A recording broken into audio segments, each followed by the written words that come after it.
नमो अरिहंताणम। अरिहंतों को नमस्कार। ये अरिहंत कौन होते हैं? अरिहंत शब्द का क्या अर्थ है?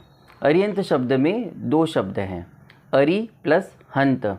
अरि का मतलब होता है शत्रु, दुश्मन, और हंत मतलब नष्ट करने वाला। तो अरिहंत शब्द का शाब्दिक अर्थ है शत्रुओं को नष्ट करने वाला अरिहंत। जैन धर्म में किसी बाहरी व्यक्ति को शत्रु नहीं माना जाता है। जैन धर्म में शत्रु माना जाता है कर्मों को। इन कर्मों के ही कारण हम इस संसार में दुख उठा रहे हैं और कर्मों के कारण ही संसार में भ्रमण कर रहे हैं। इन कर्मों के कारण ही हम मोक्ष में नहीं जा पा रहे हैं, हमारी आत्मा शुद्ध नहीं हो पा रही है। इसलिए कर्मों को शत्रु माना गया है। और जिन्होंने कर्मों को नष्ट कर दिया है, ऐसी आत्मा को अरिहंत कहा जाता है।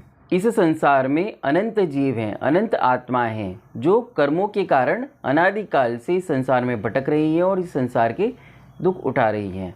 और इन दुखों से छूटने का उपाय है मोक्ष में जाना, सिद्ध भगवान होना। और मोक्ष में जाने के लिए यह शर्त है कि कर्मों को जीरो करना होगा, कर्मों को पूर्ण रूप से नष्ट करना होगा। तो इसके लिए मोक्ष का मार्ग बताया गया है।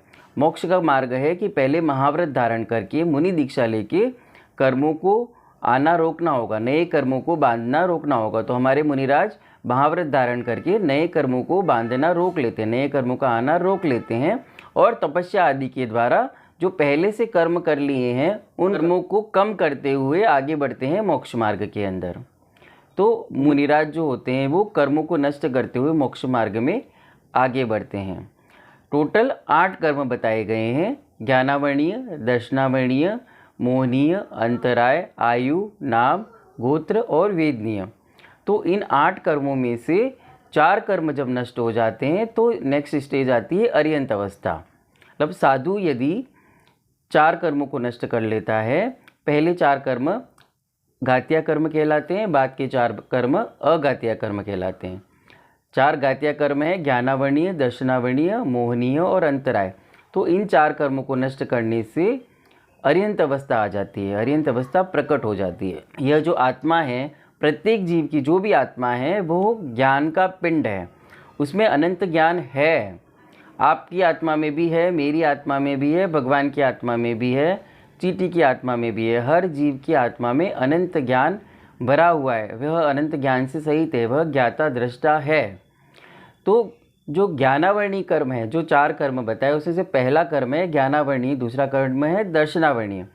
तो ज्ञानावर्णीय कर्म ज्ञान प्लस आवरणीय। ज्ञान मतलब ज्ञान, नॉलेज, और आवरणीय मतलब आवरण, आवरण मतलब पर्दा।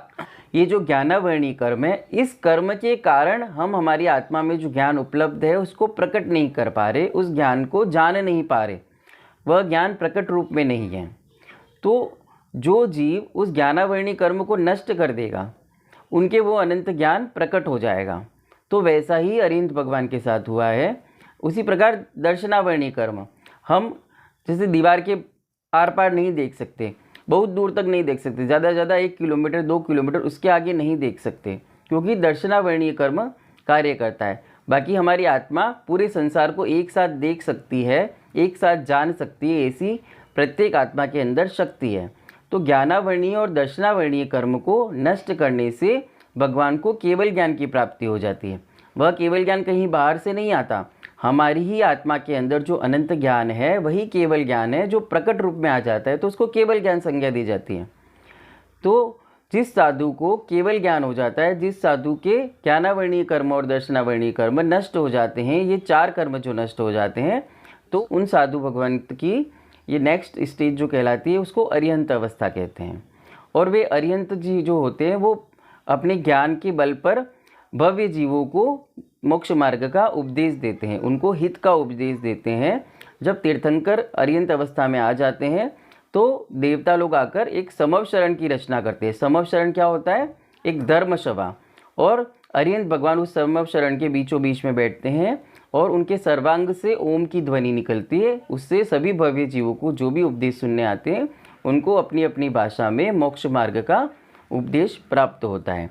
तो इस प्रकार अरिहंत अवस्था जो है वो मोक्ष जाने के बीच में एक अवस्था है। और जब अरिहंत भगवान जिनके 4 कर्म नष्ट हो गए हैं और एक समय आने के बाद बाकी के 4 कर्म आयु, नाम, गोत्र और वेदनी, ये जो 4 कर्म हैं वे भी जब नष्ट हो जाते हैं तो वे अरिहंत अवस्था को छोड़कर आगे सिद्ध अवस्था को प्राप्त हो जाते हैं। सिद्ध अवस्था मतलब मोक्ष में जाना। उनका शरीर नष्ट हो जाता है और वे अनंत काल के लिए सुख भोगते हैं, अनंत सुख भोगते हैं सिद्ध शिला पर जाकर। तो इस प्रकार वे सिद्ध परमेष्टि हो जाते हैं। तो इस प्रकार आज की वीडियो में हमने अरिहंत परमेष्टि का स्वरूप जाना। वीडियो पसंद आया हो तो लाइक करें, शेयर करें, कमेंट करें और चैनल को सब्सक्राइब करें। जय जिनागम, जय महावीर।